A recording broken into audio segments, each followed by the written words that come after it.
Hi, my name's Gary Heseltine, and I'm the author of a new book.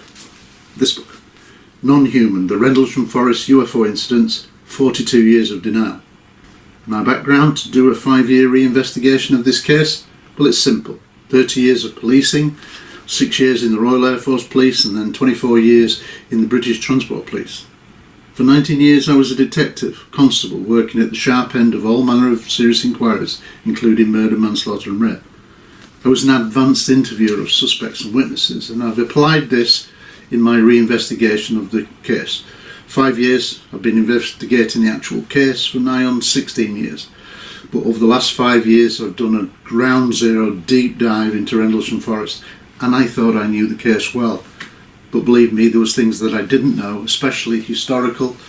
But I've also gathered lots of new information from new witnesses. And I kind of thought that the book should be written from a detective's point of view. I'm now the editor of UFO Truth Magazine, so I'm very familiar with the subject. I've followed the subject of UFO/UAP since having a childhood sighting at 16. I think I'm well qualified to give comment and use my analytical skills as a former detective to address a reinvestigation, and that's what I've done. The purpose of the book is to simply stick to the facts. But in the process of doing my research, I came across a lot of things that I didn't know historically, that I think you, the public, should know. For example, you'll learn about an extraordinary admission made by Colonel Holt. Yes, the same Colonel Holt who wrote the Holt Memorandum. But this was made while he was still serving in the US Air Force, some 6 years before he retired. And he made it to a MUFON investigator, Ray Bouverie, in 1985, and his admission, in my opinion as a former detective, holds force because it was written down verbatim. Learn about that incredible series of events that led to that admission. Discover the people who have confirmed, 4 independent sources who have confirmed that Colonel Holt was prepared to sell his story to the News of the World. Yes, the News of the World, the same reporter who did the breakthrough article, UFO lands in Suffolk and that's official, Keith Beebe.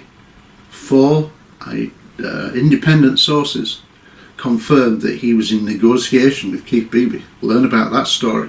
That was 1983, even before the case hit the major world headlines. Learn of incredible direct testimony now from a military witness, Steve Longero, who said he was inside the nuclear weapons storage area when he saw a UFO shine a beam down into the nuclear weapons hot row bunkers, and it went on to make like a grid-like pattern search of all the bunkers. Learn about the extraordinary testimony in the book. Learn about his other UFO events that he was involved in the late December 1980 case. And learn about other incidents that have come to light during my reinvestigation. One by Sergeant Adrian Bustinza, a long time sought after witness who'd never really gone on the record properly.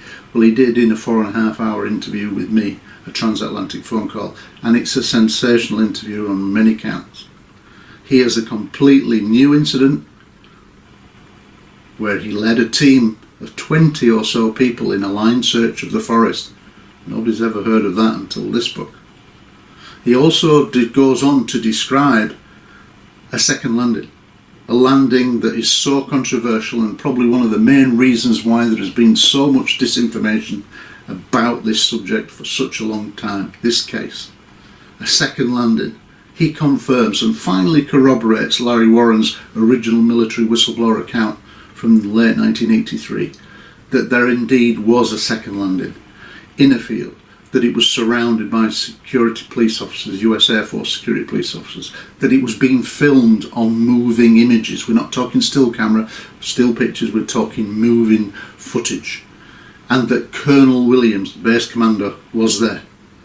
Learn all about that. And also learn about the extraordinary and harsh treatment that Sergeant Adrian Bustinza had at the hands of special agents, probably the Air Force Office of Special Investigation and or perhaps others, who grilled him to being terrified, and learn of his harrowing account. It is jaw-dropping. in his account with me. It is so palpable.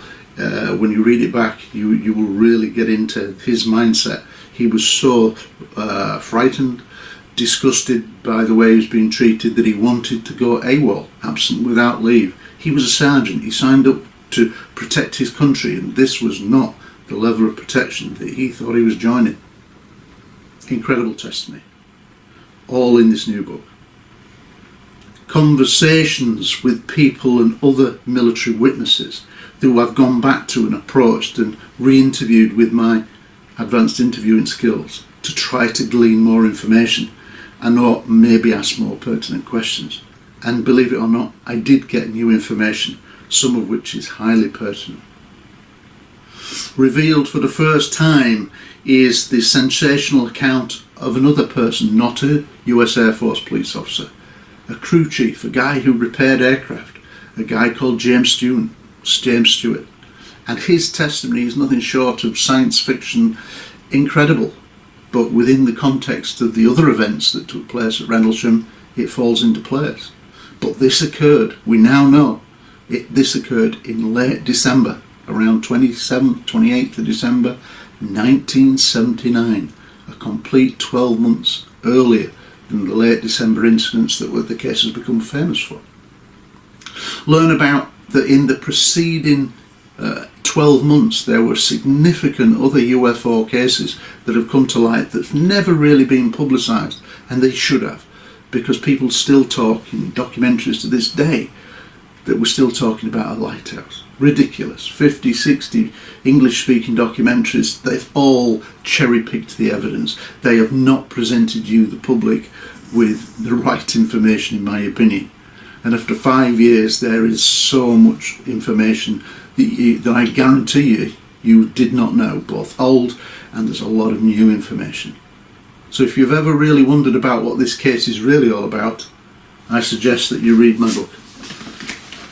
Published on Amazon, ships within 48 hours. It's only available on Amazon.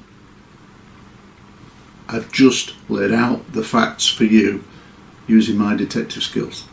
And so far, all of the reviews from the researchers that I've sent it to have been overwhelmingly kind and very, very positive, saying that it should go on to become the definitive book on the case.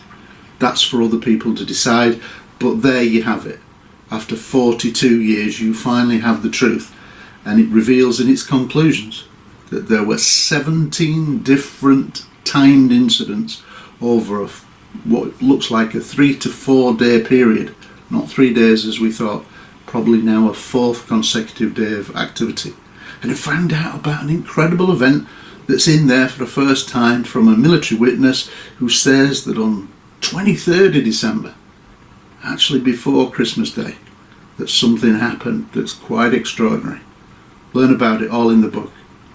I urge you to buy it if you're really interested in the subject and find out what really happened at Rendlesham Forest. 17 years, 17 cases over 3-4 days. 42 years later, we now have this book, a summary of the best evidence of this case. Go buy it. Thank you for listening.